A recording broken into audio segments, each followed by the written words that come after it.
Welcome to competition गुरु। आपका स्वागत है कंपटीशन गुरु में। जैसा कि आप जानते हैं कि हम आपको classroom coaching live online classes study material provide करवाते हैं।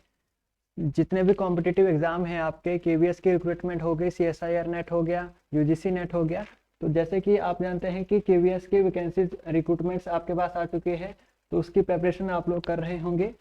तो हमारे कोर्सेज आपके लिए बहुत ही फायदेमंद हो सकते हैं। आप इस नंबर पे कॉल करके डिटेल्स पता कर सकते हैं।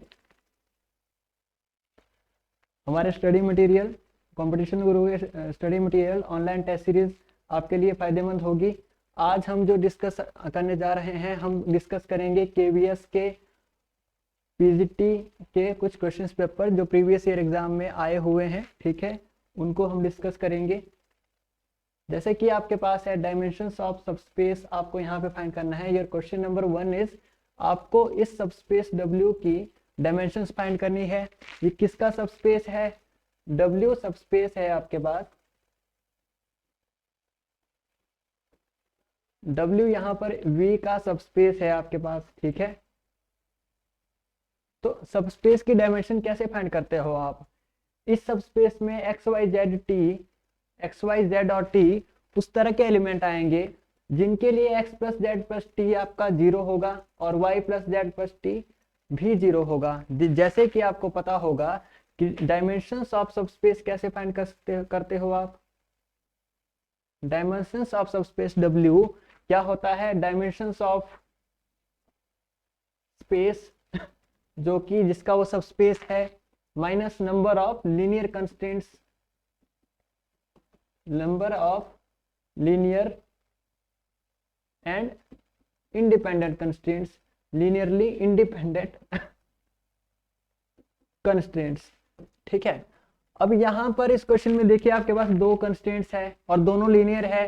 क्या क्या कंस्ट्रेंट्स है आपके पास? देखिए, फर्स्ट है x plus Z plus T 0 होगा आपका और y plus Z plus T 0 होगा। अब अगर ये दोनों इंडिपेंडेंट है तो फिर इसकी डायमेंशंस क्या हो जाएगी? देखिए 1 2 3 4, यहाँ पर तो डायमेंशन 4 है। अगर ये दोनों इंडिपेंडेंट है तो 4 माइनस 2 2 हो जाएगी। लेकिन इनकी इंडिपेंडेंस कैसे चेक करेंगे? देखिए x का कोफिशिएंट 1, y का है ही नहीं तो 0, z का 1 1 और यहाँ पर x का 0 1 1 एंड 1। ठीक है, आपको इसकी डायमेंशन चेक करनी पड़ेगी। इसमें लीनियरली इंडिपेंडेंट रॉस कितने हैं? देखिए लीनियरली इंडिपेंडेंट रॉस है क्या ये?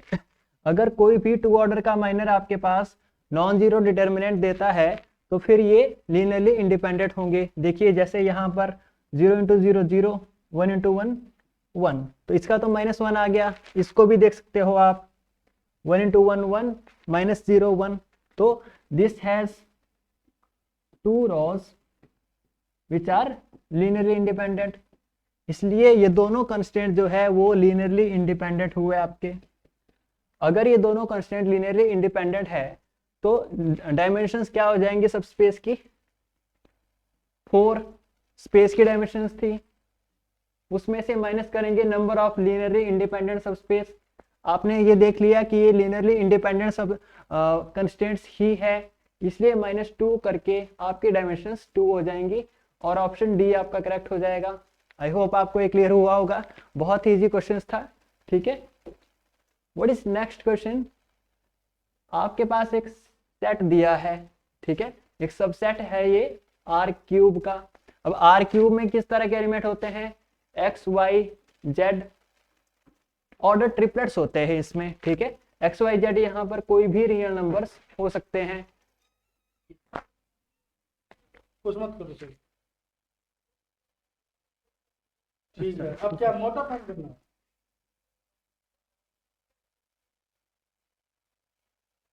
सर हाँ जी, ब्लैक कलर से लिखना है। ठीक है सर। ठीक है, ठीक है, रेड मत यूज करना। ठीक है। ठीक है, अब स्टार्टिंग से शुरू कर सर।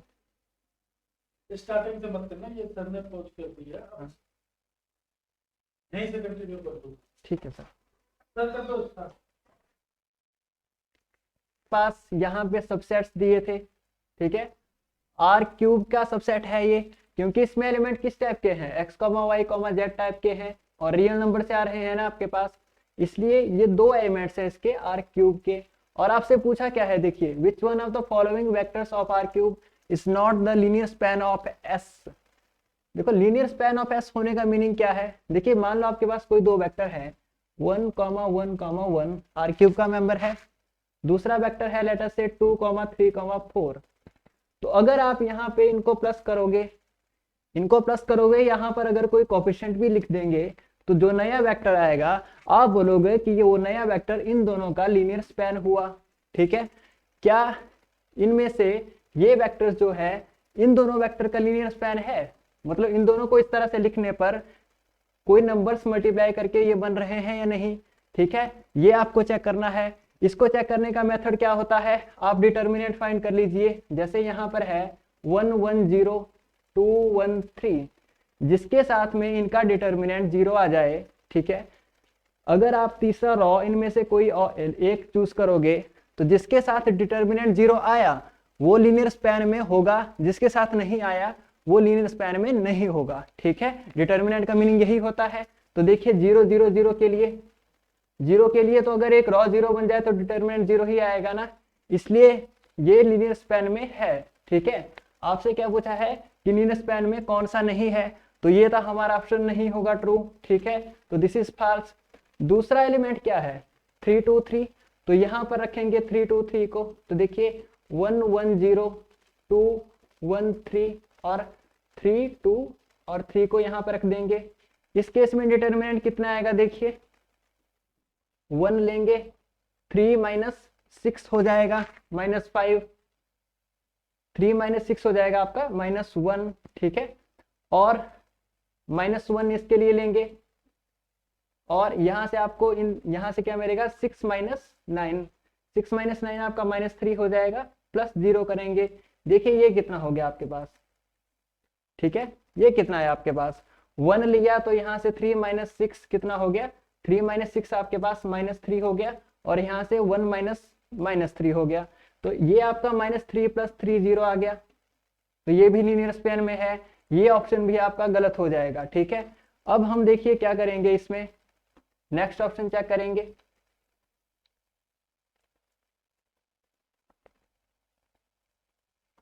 नेक्स्ट ऑप्शन के लिए इसी डिटर्मिनेंट में फिर से रख देंगे। क्या क्या था हमारे पास 1, 1, 0, 2, 1, 3, अब 1, 2, 3 को रखेंगे। क्या ये डिटर्मिनेंट फिर से 0 हुआ, देखिए कैसे चेक करेंगे इसको, या तो इसमें हम एलिमेंट्री प्रॉपर्टीज लगा के इसको कन्वर्ट कर सकते हैं। देखिए अगर इसका 2 टाइम्स इसमें से माइनस करेंगे तो क्या आएगा 1, 1, 0 को वैसे ही रखेंगे, इसका 2 टाइम्स सेकंड रॉ में से माइनस कर देंगे तो क्या आएगा 0, यहाँ पर 1 - 2 -1 हो जाएगा, यहाँ पर 3 - 2 टाइम्स तो 3 ही रहेगा। ठीक है, इसमें से इसको सिंपली माइनस कर देंगे तो 0 आ जाएगा। दिस इज 0, 1 और 3। इस केस में डिटर्मिनेंट कितना आएगा, देखिए 1 का ही यूज होगा। ये वाला डिटर्मिनेंट जो है आपके पास -3 - 3 कितना बन जाएगा, -3 - 3 कितना हुआ -6। क्या ये 0 हुआ, एक बार फिर से चेक करते हैं। देखिए 1, 1, 0 हुआ, 2, 1, 3 और 1, 2, 3। क्या ये डिटर्मिनेंट 0 है, हमने क्या किया इसको -2 से मल्टीप्लाई किया और इसमें ऐड कर दिया, -2 + 2 0, -2 + 1 कितना हुआ -1, -0 हो गया यहाँ पे, तो 0 + 3 3 ही रहा, और यहाँ पर सिंपली माइनस किया तो 1 और ये 3, और डिटर्मिनेंट आपके पास कितना आया -3 -6। तो ये डिटर्मिनेंट नॉन जीरो आया, मतलब ये आपका ऑप्शन सही हो जाएगा। इसको भी एक बार चेक कर लेते हैं। ठीक है, क्या ये होगा, इसके लिए अगर आप यहाँ पे थर्ड रॉ में क्या रखेंगे 4/3, 1, 1, 0, 2, 1, 3, 4/3, 1 और 1, क्या ये डिटर्मिनेंट 0 होगा, इसको ऐसे ही चेक कर लेंगे आप। देखिए 1 अगर रखेंगे तो यहाँ पर कितना आएगा 1 - 3 -2 हो जाएगा। ठीक है, 1 - 3 -2, फिर यहाँ पे -1 लेना पड़ेगा आपको। -1 के लिए ये हो जाएगा आपका 2, इनको मल्टीप्लाई करेंगे तो 4 आ जाएगा, 2 - 4 कितना आ जाएगा, -1 रखेंगे 2 और मल्टीप्लाई करके -4। ठीक है, 2 - 4 आपके पास आ जाएगा -2। ठीक है, 2 - 4, यस। तो ये आपके पास देखिए कितना हो जाएगा 2 + 2 4, ठीक है। तो ये ऑप्शन भी आपका ट्रू हो सकता है, ठीक है। आई थिंक इसको दोबारा चेक करने की जरूरत पड़ जाएगी, क्योंकि 2 ऑप्शंस इसके ट्रू नहीं हो सकते। दोबारा से डिटर्मिनेंट लगा के देखते हैं किसके लिए नहीं आया।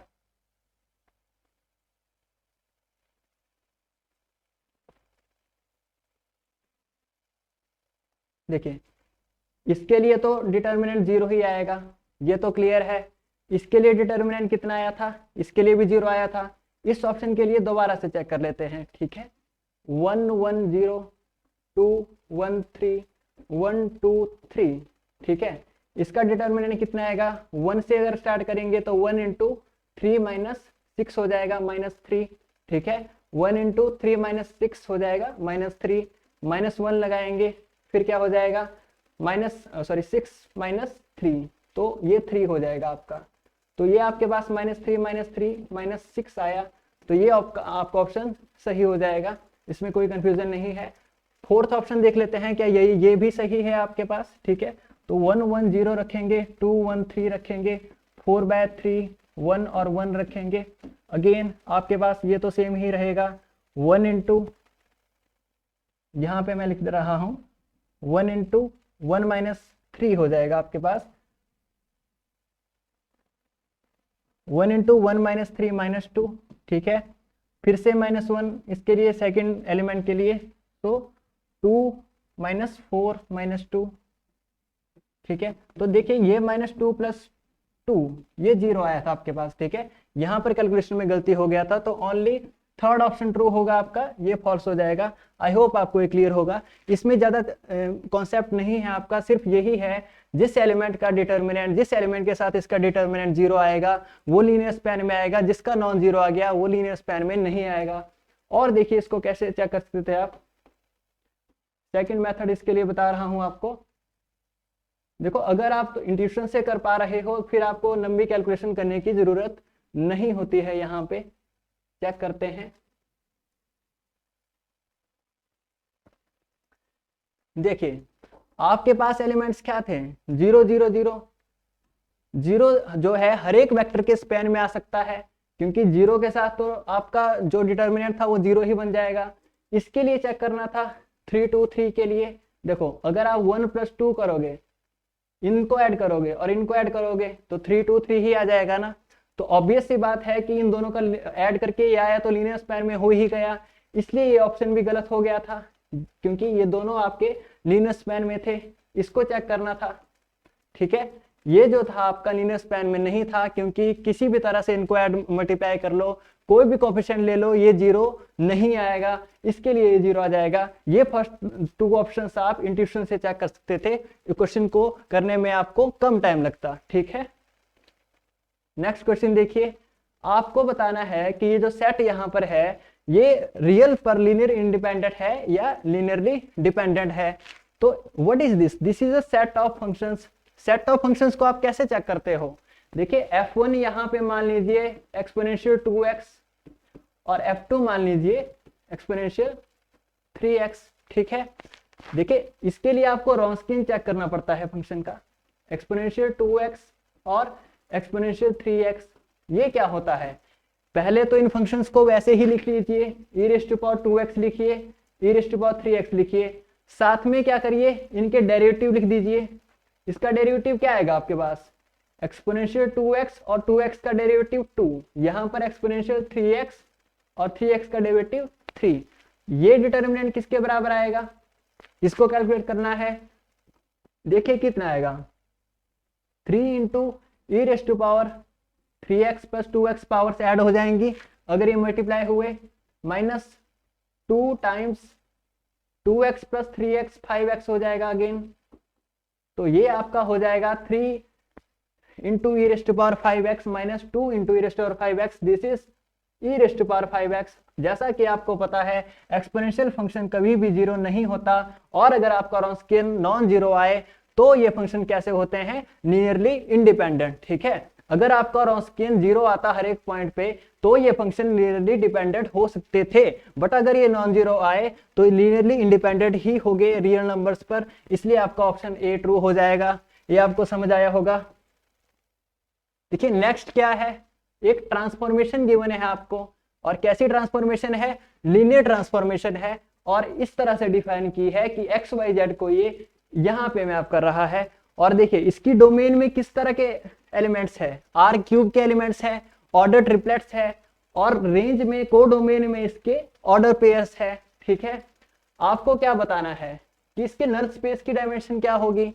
अब नल स्पेस की डायमेंशन क्या होता है, ये जो आपके पास लीनियर ट्रांसफॉर्मेशन दी है इसमें आप क्या करिए, इसकी मैट्रिक्स बना लीजिए। मैट्रिक्स कैसे बनाते हैं, इसके कोई बेसिस ले लीजिए, ठीक है, हम स्टैंडर्ड बेसिस ही लेंगे, उनकी इमेज फाइंड कर लीजिए, वहां पे से आपके पास मैट्रिक्स बनती है। तो इसके बेसिस हम मान लेते हैं, ज्यादातर हम बेसिस क्या मानते हैं आर क्यूब में, 1 0 0 और 0 1 0 और 0 0 1। ठीक है, इनकी इमेज देखेंगे। देखिए अगर इस ट्रांसफॉर्मेशन को इनके ऊपर अप्लाई करेंगे तो कौन से एलिमेंट्स आएंगे आपके पास, देखिए इसको आप E1 मान लीजिए, E1 E2 E3, T of E1 आपके पास कितना आएगा, ठीक है, x की जगह 1 रखेंगे, y और z 0, तो ये क्या बन जाएगा आपके पास 1,1। ठीक है, ये आपके पास 1,1 आता है। T ऑफ E2 आपके पास क्या आएगा, y की जगह 1 रखेंगे, बाकी सब 0, तो ये आपके पास क्या जाएगा 1,0। इसी तरह से T ऑफ E3 कितना आएगा, z की जगह 1 रखेंगे, बाकी सारे 0, सो दिस इज 0,1। ठीक है, तो आपकी मैट्रिक्स कैसे बनेगी, देखिए इसके बेसिस तो ये आपने लिखे, लेकिन आर स्क्वायर के स्टैंडर्ड बेसिस क्या है 1,0 और 0,1। अब इनके लीनियर स्पैन में इसको लिखना है। 1,1 को कैसे लिख पाते हो आप, 1,1 को आप लिखते हो 1 इंटू 1,0 प्लस 1 इंटू 0,1। ठीक है, इसी तरह से 1,0 को कैसे लिखते हो 1 इंटू 1,0 प्लस 0 इंटू 0,1। ठीक है, और 0,1 को कैसे लिखते हो 0 इंटू 0,1 प्लस 1 इंटू 0,1। तो यहां से आपकी मैट्रिक्स बनती है। जो ये कोफिशिएंट यहाँ पे आते हैं इनको आप एक मैट्रिक्स के कॉलम्स में लिख दोगे, वो मैट्रिक्स होगी आपकी मैट्रिक्स ऑफ दिस ट्रांसफॉर्मेशन। ठीक है, तो यहां से क्या आएगा 1 1 1 0 और 0 1। ठीक है, 1 1 1 0 एंड 0 1। अब आपको इस मैट्रिक्स में देखना है कि इसकी नलिटी कितनी है। ठीक है, नलिटी का मीनिंग क्या होता है, जिसमें जितने भी रॉज है उनमें से ऐसे कौन से रॉज है जो लीनियरली इंडिपेंडेंट है, जो लीनियरली इंडिपेंडेंट नहीं होंगे। जितने रॉज लीनियरली इंडिपेंडेंट नहीं होंगे उतनी इसकी नलिटी होगी। इसको एक्लन फॉर्म में रिड्यूस करेंगे। ठीक है, अगर हम यहाँ पे 1 को 0 बनाना चाहें तो हम क्या करेंगे, रॉ 2 में से रॉ 1 को माइनस कर देंगे, रॉ 2 में से रॉ 1 को माइनस कर देंगे। क्या आएगा आपके पास, देखिए first row as it is, ये 0 हो जाएगा, इसको माइनस करेंगे तो ये -1 आ जाएगा और ये 1 ही रहेगा। अब ये आपकी एक्लन फॉर्म है, इसको जितना मर्जी आप ऑपरेशंस लगा लो, ये 2 रॉज इसमें नॉन जीरो रहेंगे ही रहेंगे। नलिटी क्या होता है मैट्रिक्स की, एक्लन फॉर्म में जब आप रिड्यूस करोगे तो जितने 0 रॉज आपके पास बॉटम में आ जाएं वो उसकी नलिटी होती है। इसमें कितने 0 रॉज आए एक्लन फॉर्म में, एक भी 0 रॉ नहीं है, तो इसकी नलिटी 0 आई आपके पास। ठीक है, तो इसलिए इसका थर्ड ऑप्शन आपका ट्रू रहेगा। ठीक है, ये आपके पास कैसी मैट्रिक्स बनी, 2 क्रॉस 3। ठीक है, तो इसकी नलिटी कितनी आई आपके पास, नलिटी क्या होता है मैट्रिक्स की, देखिए नलिटी ऑफ मैट्रिक्स क्या, लीनियर ट्रांसफॉर्मेशन ही कह लो, वो होता है डायमेंशंस ऑफ, किसकी डायमेंशन, डोमेन की, माइनस रैंक। ठीक है, यहां पर इसको थोड़ी देर के लिए होल्ड पे रखिए। देखिए यहां पे डायमेंशन ऑफ डोमेन क्या है 3। ठीक है, और रैंक कितना है इसका, क्योंकि 2 लीनियरली इंडिपेंडेंट रॉज है तो रैंक तो इसका 2 आया। ठीक है, तो 1 आएगा। आप क्या करते हो, जितने लीनियरली इंडिपेंडेंट रॉज हो उसको नंबर ऑफ कॉलम्स में से माइनस करते हो। नंबर ऑफ, देखो अगर आपने मैट्रिक्स लीनियर ट्रांसफॉर्मेशन देखना है तो डोमेन की डायमेंशन में से रैंक को माइनस कर दो, तब भी 1 ही आएगा। अगर आपने मैट्रिक्स को देखना है तो जितने उसमें कॉलम्स है उसमें से रॉस को माइनस कर दो। कॉलम्स कितने हैं 3 और लीनियरली इंडिपेंडेंट रॉस कितने आए यहाँ पे 2, तो 3 - 2 1 करके यहाँ भी 1 ही आया, तो इसका फर्स्ट ऑप्शन ट्रू होगा। ठीक है, आई होप आपको ये क्लियर हुआ होगा। एक बार कॉन्सेप्ट रिपीट कर देता हूं कि कॉन्सेप्ट यहाँ पे क्या होता है आपके पास।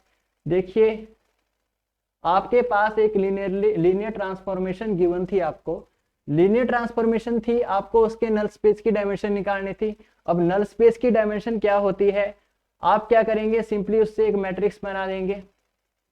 मैट्रिक्स कैसे बनाएंगे, यहाँ के बेसिस को यहाँ पे मैप कर दीजिए और उनके लीनियर कॉम्बिनेशन में जो कोएफिशिएंट आएंगे उसको कॉलम्स में पुट कर दीजिए। और इस मैट्रिक्स की नलिटी देखिए, इस मैट्रिक्स की नलिटी कैसे देखेंगे, नंबर ऑफ कॉलम्स, ठीक है, जितने भी नंबर ऑफ कॉलम्स होंगे उसमें से number of linearly independent Ross को माइनस कर दीजिए, यही आपका आंसर होगा। ठीक है, यहाँ पर 3 कॉलम्स थे और लीनियरली इंडिपेंडेंट 3 कॉलम्स थे और लीनियरली इंडिपेंडेंट जो रॉ आए वो 2 थे, इसलिए इसका आंसर 1 था।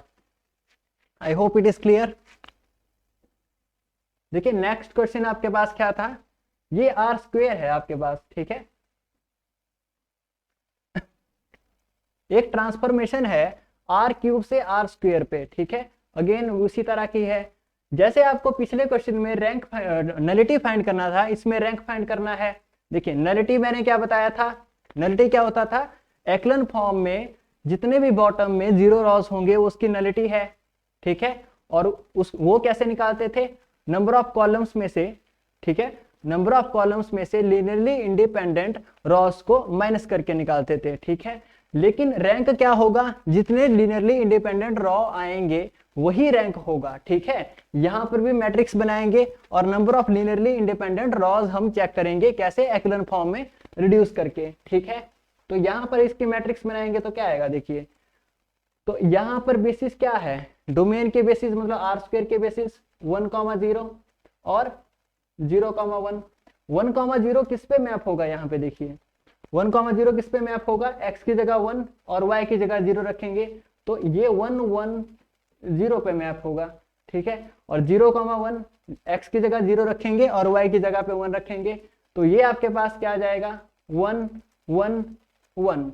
देखिए x की जगह पे 0 रखेंगे और y की जगह पे 1 तो 1 - 1 1 आएगा आपके पास आंसर। ठीक है, दिस इज 1 - 1 एंड 1, ये आएंगे आपके। अब क्या करना है, स्टैंडर्ड बेसिस में इसके लीनियर कॉम्बिनेशन लिखने होते हैं, याद रखिएगा स्टैंडर्ड बेसिस में लीनियर कॉम्बिनेशन में कोएफिशिएंट भी यही आते हैं खुद, आपको दोबारा से करने की जरूरत नहीं है। तो इन्हीं को आप कॉलम्स में रख दीजिए, क्या बनेगा आपके पास, देखिए 1, 1, 0, 1 - 1 1। ठीक है, यहां पर आपने चेक करना है कि लीनियरली इंडिपेंडेंट रॉस कितने हैं आपके पास। ठीक है, तो सबसे पहले तो यहां पर देखिए 0 है, यहां पर 1 है, यहां पर -1 है, तो देखिए 1, 0 की इमेज क्या आई थी आपके पास 1, 1, 0 और 0, 1 की इमेज आपके पास आई थी 1 - 1 एंड 1। ठीक है, इन्हीं को आपने वहां पे रख दिया है। ठीक है, ये आपकी मैट्रिक्स बनी। देखो ये मैट्रिक्स कैसे बनती है आपकी, यहां से आपको पता चलता है कि 3 × 2 की मैट्रिक्स बनेगी। ये जो है नंबर ऑफ रॉज आता है, ये नंबर ऑफ कॉलम आता है, इसलिए यहाँ पर ये 3 × 2 की मैट्रिक्स बनी है। अब इसमें नंबर ऑफ रॉज आपने चेक करना हो तो कैसे करेंगे। ठीक है, देखिए इसको आप बॉटम में रख दीजिए, पहले तो रॉज को इंटरचेंज कर लीजिए 1, 1, 0, 1 और उसके साथ में यहां पर कर लेंगे हम 1 - 1। ठीक है, रॉस को इंटरचेंज किया। अब अगर इसको 0 बनाना हो तो आपको क्या करना पड़ेगा, देखिए माइनस कर दीजिए इनको, इसको 1 ही रखिए 1, 1, 0, 1। इस रॉ में से फर्स्ट रॉ को माइनस कर देंगे, 0 आएगा, यहां पर -2 आएगा। ठीक है, अब एक और ऑपरेशन यहाँ पे लगाया जा सकता है, कौन सा ऑपरेशन, हम सेकंड रॉ का 2 टाइम्स थर्ड रॉ में प्लस कर देंगे तो ये आपके पास 1, 1 और इसको वैसे ही रखिए। अगर इसमें सेकंड रॉ का 2 टाइम्स प्लस करेंगे तो ये 0, 0 हो जाएगा ना, और ये एक्लन फॉर्म है अब। ठीक है, इसमें कितने आपके पास रॉज आए, 2 रॉज आए, मतलब लीनियरली इंडिपेंडेंट जो रॉ आए आपके पास वो यहाँ पे इक्वल टू 2 है। तो इसका रैंक भी 2 ही रहेगा। हमने क्या किया, इसका यूज करके मैट्रिक्स बनाई। मैट्रिक्स कैसे बनी, बेसिस को बेसिस पे मैप किया और एक मैट्रिक्स बना दी। उस मैट्रिक्स को एक्लन फॉर्म में रिड्यूस किया और देखा कि 2 लीनियरली इंडिपेंडेंट रॉ आए थे, इसलिए इसका रैंक 2 ही होगा। ठीक है, I hope it is clear to you. Next question बहुत इजी क्वेश्चन है। ए और बी 2 सिमेट्रिक मैट्रिसेस आपके पास गिवन है, तो आपसे पूछा है कि ये किस तरह की मैट्रिक्स होगी। क्या ये सिमेट्रिक मैट्रिक्स होगी आपके पास, या ये नल मैट्रिक्स होगी, या स्क्यू सिमेट्रिक मैट्रिक्स होगी, या इनमें से कुछ भी नहीं होगी। चेक कर लेते हैं। देखिए आपके पास क्या गिवन है, यहाँ पे ए और बी जो है सिमेट्रिक मैट्रिसेस है। अगर सिमेट्रिक मैट्रिसेस है तो क्या होगा, देखिए ए ट्रांसपोज और ए की वैल्यू सेम आएगी। ठीक है, बी भी सिमेट्रिक मैट्रिक्स है तो बी ट्रांसपोज की वैल्यू भी बी ही आएगी। तो यहाँ पे हम बी ट्रांसपोज और ए ट्रांसपोज की जगह वही लिखते हैं। ठीक है, तो ये आपके पास ए बी माइनस बी ए आ गया। ठीक है, अब ये सिमेट्रिक है या स्क्यू सिमेट्रिक है, तो ये चेक करने के लिए हमें इसका ट्रांसपोज चेक करना पड़ेगा। अगर इसका ट्रांसपोज करके यही आ गया तो ये सिमेट्रिक है, अगर इसका नेगेटिव आया तो ये स्क्यू सिमेट्रिक है। ठीक है, अब ट्रांसपोज जो है आपका वो डिस्ट्रीब्यूट हो जाता है। ठीक है, ट्रांसपोज डिस्ट्रीब्यूट हो जाएगा, ये हो जाएगा आपका A B transpose minus B A transpose.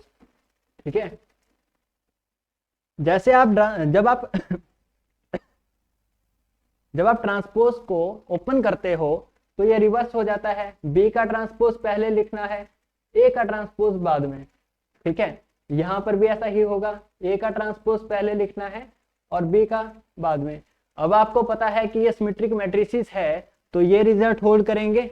ठीक है, यहां से आपको क्या मिला, B A is equal to B A minus sorry B, ये आपके पास आया B A minus A B.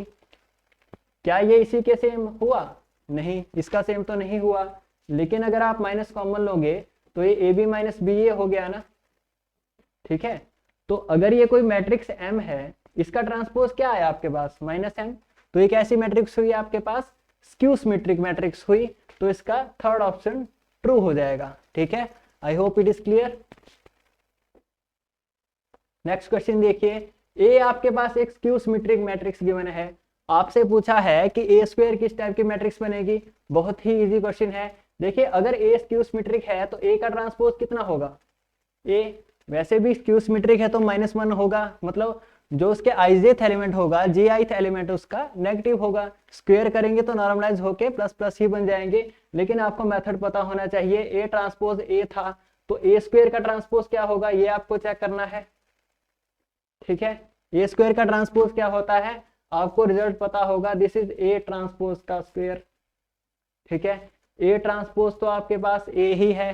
ठीक है, तो this is a square again. तो क्योंकि इस मैट्रिक्स का ट्रांसपोज उसी के सेम आ गया तो ये एक सिमेट्रिक मैट्रिक्स बनेगी और ऑप्शन डी आपका ट्रू हो जाएगा।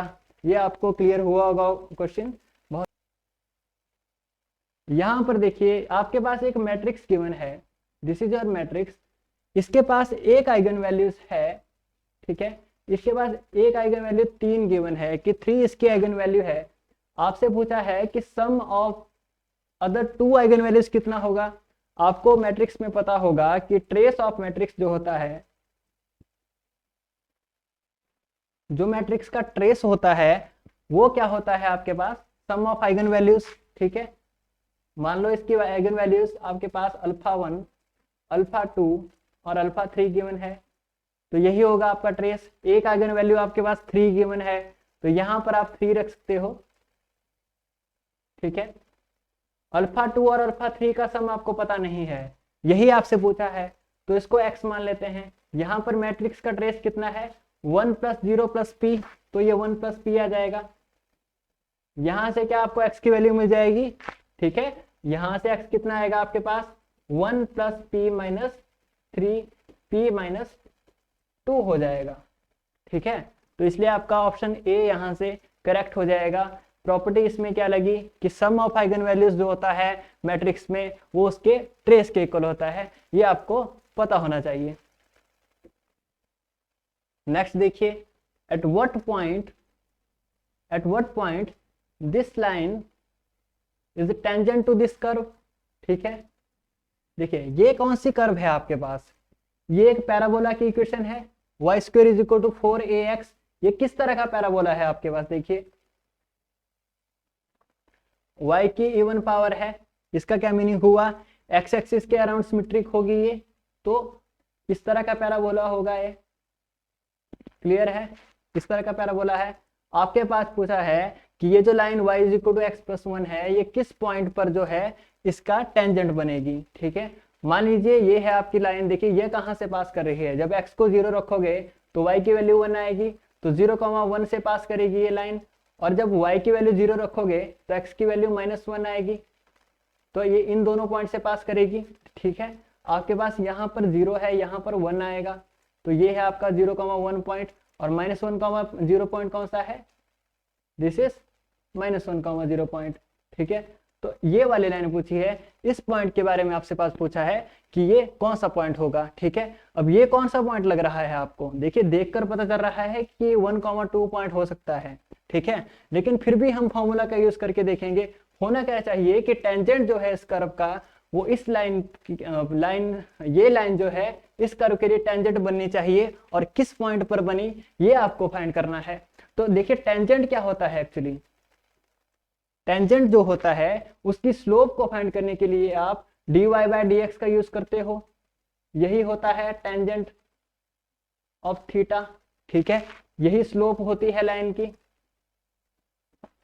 dy/dx फाइंड करना पड़ेगा यहां से। तो देखिए क्या करेंगे, y square is equal to 4x आपके पास है, तो डिफरेंशिएट करेंगे तो 2y dy/dx आपके पास 4 आ जाएगा, विद रिस्पेक्ट टू x आपने डिफरेंशिएट किया है, तो आपके पास यहाँ पे जो स्लोप m है वो कितनी आ जाएगी, 4/2y। ठीक है, अब इसका मीनिंग क्या है कि आपकी स्लोप आई 4/2y। ठीक है, y की फॉर्म में आई। ठीक है, तो ये जो स्लोप है, ये स्लोप इस लाइन की स्लोप के इक्वल होनी चाहिए। इस लाइन की स्लोप कितनी है, y is equal to mx plus c, अगर आप लिखो तो यही स्लोप होती है। इस लाइन की स्लोप 1 है, तो इसकी स्लोप 1 होनी चाहिए।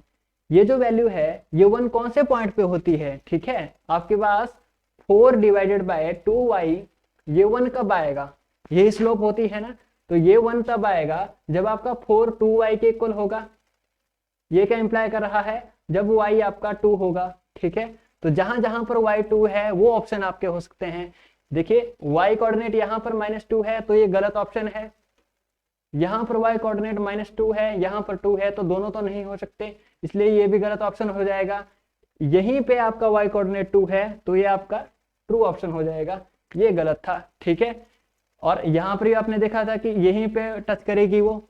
देखिए कर्व ड्रॉ करके भी आप इंट्यूशन से कर सकते हो, लेकिन फॉर्मूला आपको पता होना चाहिए, जरूरी नहीं है कि आप हर एक कर्व को ड्रॉ कर सको। ठीक है, तो इसलिए मैंने आपको स्लोप और डेरिवेटिव का रिलेशन भी बता दिया, और ग्राफ से कैसे करना है वो भी बता दिया। देखिए नेक्स्ट क्या है, slope of A line which passes through origin and mid point of the line segment joining the point this and this is. ठीक है, आपसे क्या पूछा है, एक ऐसी लाइन की स्लोप बताइए जो ओरिजिन से पास करेगी और इन दोनों पॉइंट के मिड पॉइंट से पास करेगी। ठीक है, देखिए ओरिजिन कहाँ पे होता है, 0,0 पे, तो यहां से पास करने चाहिए, और इन दोनों के मिड पॉइंट से पास करने चाहिए लाइन। इन दोनों का मिड पॉइंट क्या बनेगा, x1 + x2 डिवाइडेड बाय 2, तो 0 + 8 डिवाइडेड बाय 2 आपके पास 4 आ जाएगा, -4 + 0 डिवाइडेड बाय 2 -2 आ जाएगा। तो इन दोनों को डिवाइड देखिए ये आपका ओरिजिन है, ये आपका मिड पॉइंट है इस लाइन सेगमेंट का। तो ऐसी लाइन की इक्वेशन आपको फाइंड करनी है जो इन दोनों पॉइंट से पास करे। तो लाइन की इक्वेशन कैसे निकालते हो आप, लाइन की इक्वेशन आपके पास होती है y = mx + c। ठीक है, और स्लोप कैसे निकालते हो, y2 - y1 upon x2 - x1, तो 4 - 0 अपॉन -2 - 0, ये आपके पास कितना आ जाएगा, -2। ठीक है, तो लाइन की स्लोप -2 आ गई।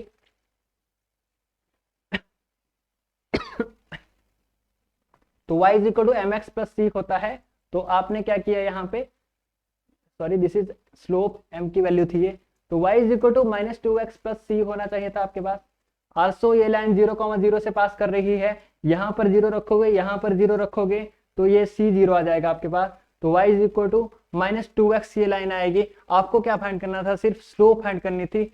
स्लोप आपके पास यहाँ पे कितने आई, -2। एक बार फिर से देख लीजिए, क्योंकि ओरिजिन से पास कर रही है और इसका मिड पॉइंट क्या है 4 -2।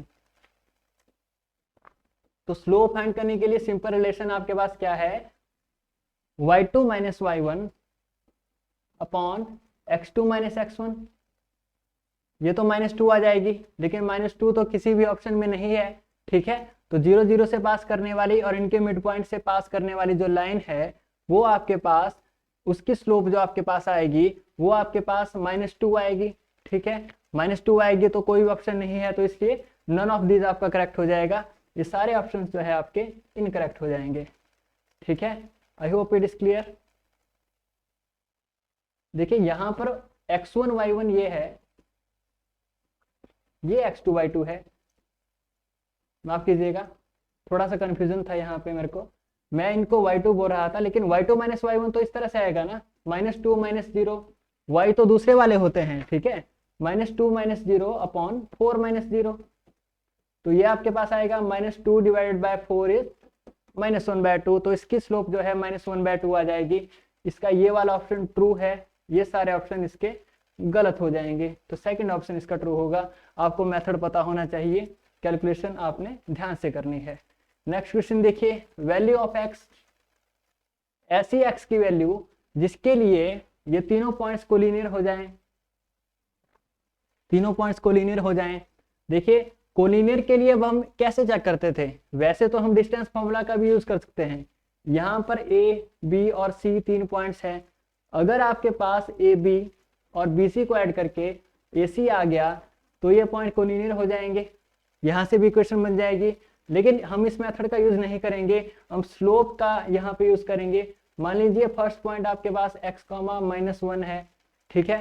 फर्स्ट पॉइंट x, -1 है, सेकेंड पॉइंट आपके पास 2, 1 है और 4, 5 है।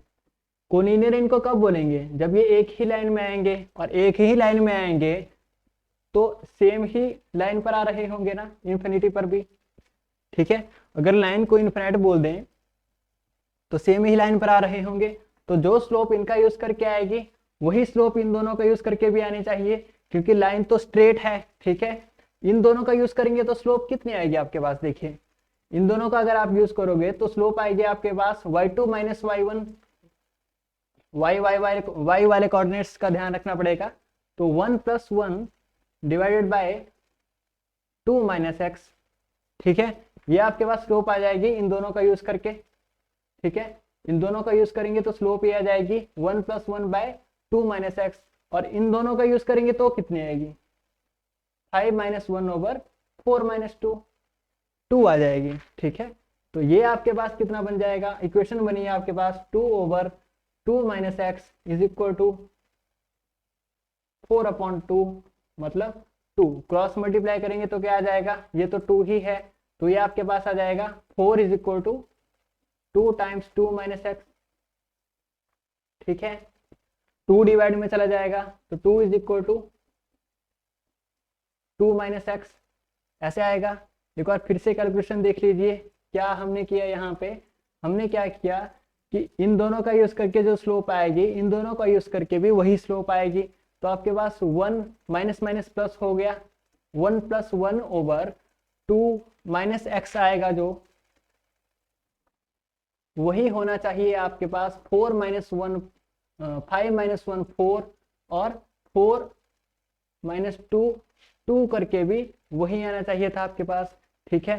तो यहां से आपके पास क्या आया 2/2 - x जो है आपके पास 2 आना चाहिए। यहां से 2 से 2 कैंसिल हो गया, ठीक है।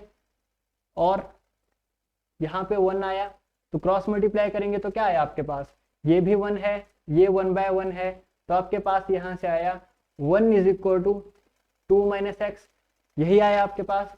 तो ये क्या इंप्लाई कर रहा है आपके पास x is equal to, x यहाँ पे ले आएंगे 2 को 1 को वहां पे, तो x इज इक्वल टू 1 आपके पास यहाँ से आया, ठीक है। तो x की वैल्यू यहाँ पर 1 होनी चाहिए। वैसे भी देखिए अगर आप यहाँ पे x की वैल्यू 1 रख देंगे तो ये दोनों रेशियोज बराबर हो जाएंगी 2/1 2 आ जाएगा, ठीक है। और ये भी 2 ही आएगा सॉल्व करके देखिए, अगर यहाँ पे 1 रखेंगे आप तो क्या आएगा, ठीक है। हमेशा कैलकुलेशन करने की जरूरत नहीं होती, अगर आपके पास ऑप्शंस है तो 1 बाय 1 ऑप्शंस देख लीजिए। ऑप्शन में से अगर 1 यहाँ पे पुट करेंगे तभी ये बराबर आएंगे दोनों, 1 के अलावा अगर कुछ और पुट करेंगे तो फिर ये बराबर नहीं आएंगे आपके पास, तो इसलिए ऑप्शन 3 ट्रू होगा। ऑप्शंस पुट करके भी देख सकते हैं और कैलकुलेशन से भी देख सकते हैं। आई होप आपको ये क्लियर हुआ होगा। नेक्स्ट क्वेश्चन देखिए, देखिए आपसे क्या पूछा है, distance between the directrix of this ellipse, ठीक है।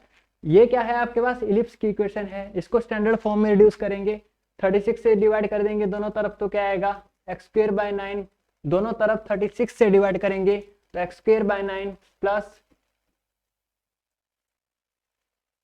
यहाँ पर 4 आ जाएगा, 36 से डिवाइड करेंगे तो 9 4 36 और y²/6 सॉरी 9 है यहाँ पे आएगा, ठीक है। 4 9 36 होगा ना, तो x²/4 प्लस y²/9, दोबारा लिख देता हूँ, x²/4 plus y²/9 is equal to 1, इसमें कन्वर्ट हो जाएगा है अगर दोनों तरफ 36 से डिवाइड करेंगे। इसका मतलब इसमें 4 आ गया a और ये आपके पास दूसरा वाला आ गया, तो a आप बड़े वाले को कंसिडर करते हो तो a इसको बोलेंगे, b इसको बोलेंगे, ध्यान रखिएगा। तो a यहाँ पे 9 आ गया, b यहाँ पर 4 आ गया, ठीक है। अब इक्वेशन ऑफ डायरेक्ट्रिक्स आपके पास क्या होती है, ये किस तरह का एलिप्स है आपके पास, देखिए क्योंकि y के नीचे वाली वैल्यू बड़ी है, जो a है आपका वो y के नीचे आया, तो ये आपका इस तरह का एलिप्स बनेगा, ठीक है। डायरेक्ट्रिक्स इसकी कहाँ पे होंगी, एक यहाँ पे होगी और एक यहाँ पे होगी, तो इसकी डायरेक्ट्रिक्स की जो इक्वेशन आएगी, इसकी इक्वेशन होगी y इज इक्वल टू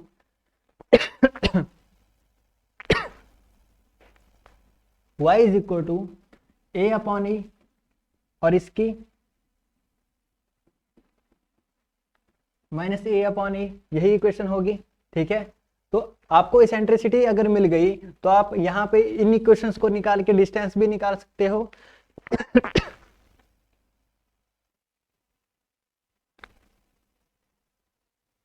ठीक है, तो आपको यहाँ पे इसेंट्रिसिटी निकालनी पड़ेगी। इसेंट्रिसिटी के लिए आपके पास क्या रिलेशन होता है, इसेंट्रिसिटी के लिए आपके पास रिलेशन है b² is equal to a² into 1 minus e², यही होता है एलिप्स के लिए रिलेशन।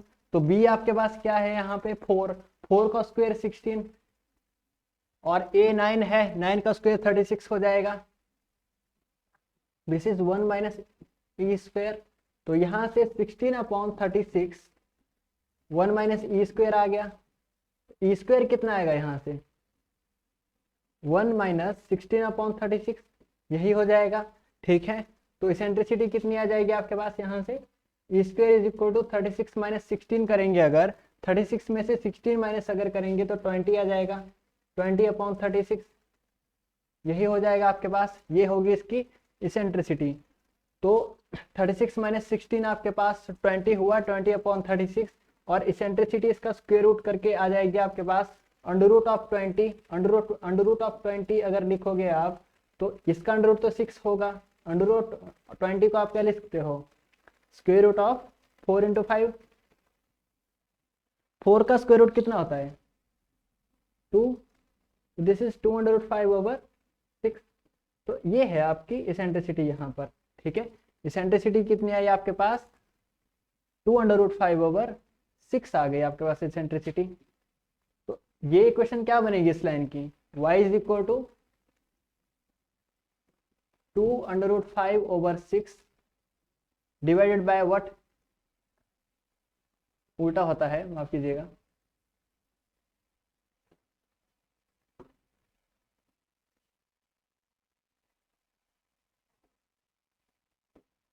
देखिए ये आपके पास क्या बनेगा y is equal to a आपके पास 9 है और इसेंट्रिसिटी कितनी है 2/5, इसके साथ जो डिवाइड है ऊपर चला जाएगा, ठीक है। 2 3 6, 3 9 27/√5, ये आ जाएगी एक इक्वेशन y की वैल्यू आई आपके पास ये वाली, ठीक है। ये क्या है 27 ओवर √5। इसी तरह से ये इक्वेशन क्या जाएगी, इसी का नेगेटिव,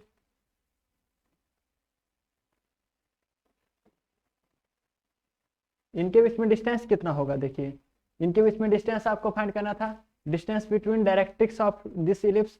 तो ये डिस्टेंस आपको फाइंड करना पड़ेगा कि ये डिस्टेंस कितना है यहाँ पे, ठीक है। तो ये डिस्टेंस कितना होगा, एक बार इसकी क्लियर फिगर बना लेते हैं। देखिए ए आपके पास 9 आया, 2/5/6, यहाँ पे भी इसी का 2 ने इसको कैंसिल कर दिया, 27/5 और इसी का नेगेटिव। तो देखिए y यहाँ पर कितना आया आपके पास, y का मीनिंग क्या होता है, वर्टिकल डिस्टेंस। ये आपके पास आया -27 डिवाइडेड बाय √5, और यहाँ पर यह आपके पास आया प्लस का आएगा, माफ कीजिएगा, और यह आया -27 ओवर √5, ठीक है। तो ऊपर की तरफ भी उतना ही डिस्टेंस है, नीचे की तरफ भी उतना ही डिस्टेंस है। 2 से अगर इनको मल्टीप्लाई करेंगे या इन दोनों को ऐड करेंगे तभी डिस्टेंस आपके पास आएगा। इसका मीनिंग क्या हुआ, आपका डिस्टेंस जो होगा वो होगा 2 × 27 ओवर √5, ठीक है। ये होगा आपका डिस्टेंस, ठीक है। अब 2 × 27 कितना होता है, 54 ओवर √5, ये आपका आंसर आ जाएगा, ठीक है। ये होगा distance between directrix of ellipse. एक बार फिर से चेक कर लेते हैं, आई थिंक कैलकुलेशन में कहीं पे कंफ्यूजन है, इसमें फिर से सॉल्व करते हैं इस क्वेश्चन को।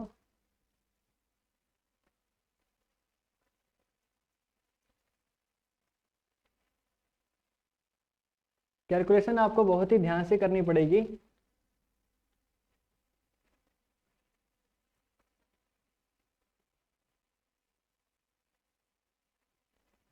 देखिए सबसे पहला स्टेप क्या था, इसको कन्वर्ट करेंगे स्टैंडर्ड फॉर्म में, तो यह आ जाएगा x² 4 + y² 9 = 1, यही हो जाएगा। इसको आप a² बोलेंगे, यही यहाँ पे गलती था, ये आपके पास a² होता है ना कि a, और ये आपके पास b² होता है। देखिए इलिप्स की स्टैंडर्ड इक्वेशन क्या होती है, x² upon a² plus y² upon b² = 1, ठीक है। इस तरह से आपको करना चाहिए हमेशा। इलिप्स की स्टैंडर्ड इक्वेशन ये होती है, तो a² आप किसको मानते हो, ये है आपके पास इस तरह के इलिप्स की इक्वेशन। अगर इलिप्स आपका इस तरह से हो, ठीक है, जो सिमेट्रिक हो अबाउट y एक्सिस, जिसका मेजर एक्सिस y एक्सिस हो, उसकी इक्वेशन होती है x² upon b² plus y² upon a², ठीक है। a हमेशा आप बड़ी वाली वैल्यू को मानते हो, ठीक है, तो इसलिए a² 9 हुआ, ठीक है। तो a² 9 हुआ तो a की वैल्यू 3 आई, b² 4 है तो b की वैल्यू 2 आपके पास आई।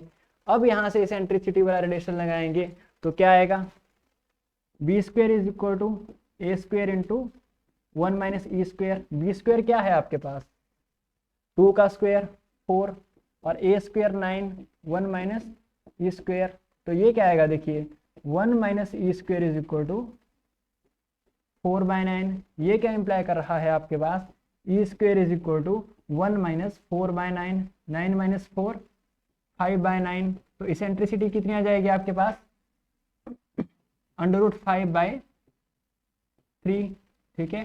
तो फिर इक्वेशन ऑफ डायरेक्ट्रिक्स क्या हो जाएंगे आपके पास, देखिए ये इस तरह का इलिप्स है, क्योंकि y के नीचे a आया था इसमें, ठीक है।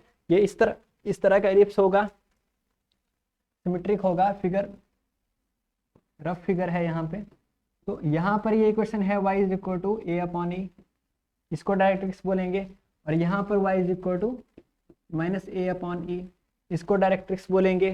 तो देखिए a यहाँ पर क्या है आपके पास, a है आपके पास यहाँ पे 3, तो ये क्या है यहाँ पे y = 3 डिवाइडेड बाय इसेंट्रिसिटी √5/3, ठीक है। दिस इज √5/3, तो 3 यहाँ पर मल्टीप्लाई करना पड़ेगा 9 ओवर √5, ठीक है। यहाँ पर भी इसी का नेगेटिव आ जाएगा -9 ओवर √5। इसका मीनिंग क्या हुआ, ये जो डिस्टेंस है यहाँ तक का ये 9/5 है और ये भी 9/5 है, भले ही माइनस में है पर डिस्टेंस तो पॉजिटिव ही रहेगा ना।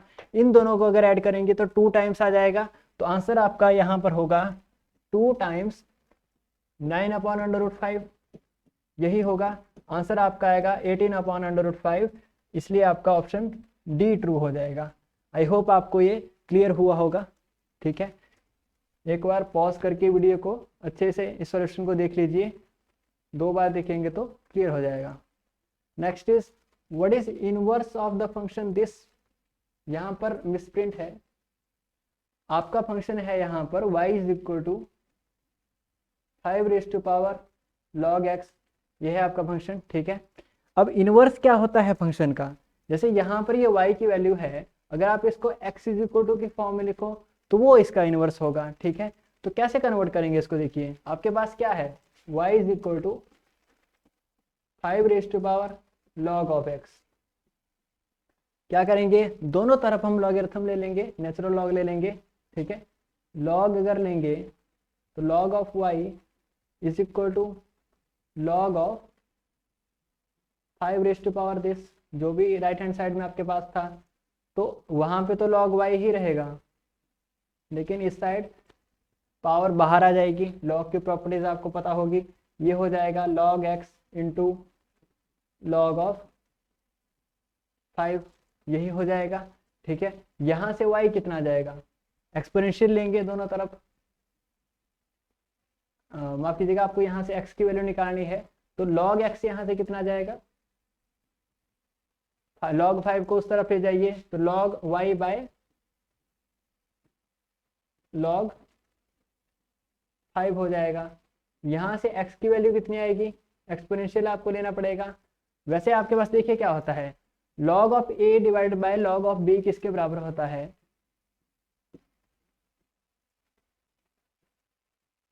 ये किसके बराबर होता है ना, ये आपको पता होना चाहिए। आपके पास यहाँ से कितना आया, log of x is equal to log y by log of 5, ये आपके पास यहाँ पे आया। तो ठीक है, तो अब आपको एक्सपोनेंशियल अगर लेना है तो दोनों तरफ, तो आपके पास क्या आ जाएगा, देखिए e रेज़ टू पावर, देखिए यहाँ पर तो e से log कैंसिल हो जाएगा, यहाँ पर आपके पास आएगा log of y divided by log of 5, यही आएगा।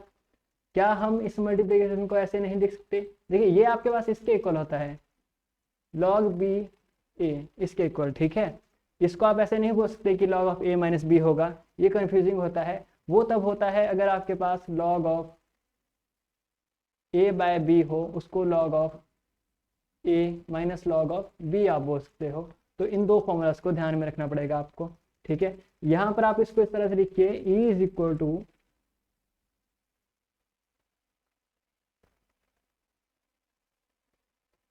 1 बाय log ऑफ 5। ठीक है, और log ऑफ y को बाहर लिख दीजिए। ठीक है, ऐसे भी लिख सकते हैं, या तो आप इसको ऐसे कर लीजिए, देखिए कैसे लिखेंगे इसको, e raise to power log of y को e के साथ रख लीजिए और 1 बाय log 5 को ऐसे रख लीजिए। ठीक हो जाएगा, इनको मल्टीप्लाई करेंगे तो यही आएगा वापस। अब e और log कैंसिल हो जाएंगे, e और log कैंसिल हो जाएंगे, तो ये आ जाएगा आपके पास y raise to power 1 by log of 5। ठीक है, तो ये आपका आंसर हो जाएगा। x इज इक्वल टू, देखिए x ही तो हम यहाँ पे निकालें। ठीक है, तो x is equal to y raise to power 1 by log of 5, तो आपका ऑप्शन बी ट्रू हो जाएगा, बाकी सारे आपके ऑप्शन पास हो जाएंगे। ठीक है, तो ऑप्शन बी इसका ट्रू हो जाएगा। आई होप आपको क्लियर हुआ होगा। सिर्फ यहाँ से y में रिलेशन दिया था, x में कन्वर्ट करना था आपको। अगर log की प्रॉपर्टीज पता है तो इजीली हो जाएगा। log की प्रॉपर्टीज यहाँ पे मेन कॉन्सेप्ट रहेगा आपका। ठीक है, आपके पास एक सीक्वेंस है Sn। ठीक है, Sn एक सीक्वेंस है, आपको इसकी लिमिट फाइंड करनी है। अब ये एक सीक्वेंस है, आपको भले ही s के फॉर्म में दिया है, लेकिन देखिए यहाँ पर ब्रैकेट देखिए, ये सीक्वेंस वाले ब्रैकेट है। ठीक है, तो आपको यहाँ पे क्या करना होगा, इसकी लिमिट फाइंड करनी होगी। पहले तो उसको लिख लेते हैं कि ये है क्या, 3n + 1 n - 2 इंटू n + 3, यही है। देखिए हम क्या करेंगे, n कॉमन ले लेंगे, यहाँ से दोनों जगह से n कॉमन लेंगे, तो एन स्क्वेयर कॉमन आ जाएगा। फर्स्ट ब्रैकेट से अगर एन कॉमन लेंगे यहाँ से तो क्या बचेगा आपके पास, 3 बचेगा प्लस 1/n। यहाँ पे n से डिवाइड करना पड़ा क्योंकि n नहीं था, तभी आपके पास ये आएगा। ठीक है, एक n यहाँ से कॉमन लिया था, एक यहाँ से, इसलिए n स्क्वेयर बना था। तो दिस इज 1 - 2/n। और डिनोमिनेटर में आपके पास क्या बचेगा, एक n यहाँ से कॉमन लिया, एक n जो है आगे वाले से, तो n स्क्वेयर। यहाँ पर तो 1 बचेगा, उसको लिखने की जरूरत नहीं है। यहाँ पर 1/1 + 3/n। अब आपको लिमिट पूछा है, सीक्वेंस की लिमिट का मतलब ही होता है इन्फिनिटी पर लिमिट। तो इन्फिनिटी अगर यहाँ पे अप्रोच करेंगे तो 1/∞ ये 0 हो जाएगा, ये भी 0 हो जाएगा, ये भी 0 हो जाएगा। ठीक है, और n स्क्वेयर से n स्क्वेयर कैंसिल हो जाएगा। आपके पास क्या बचेगा यहाँ पे, 3 × 1/1। तो आंसर आपका ये 3 आ जाएगा यहाँ पे। ठीक है, तो इसकी लिमिट आपके पास कितनी है यहाँ पे, 3। तो ऑप्शन डी आपका ट्रू हो जाएगा।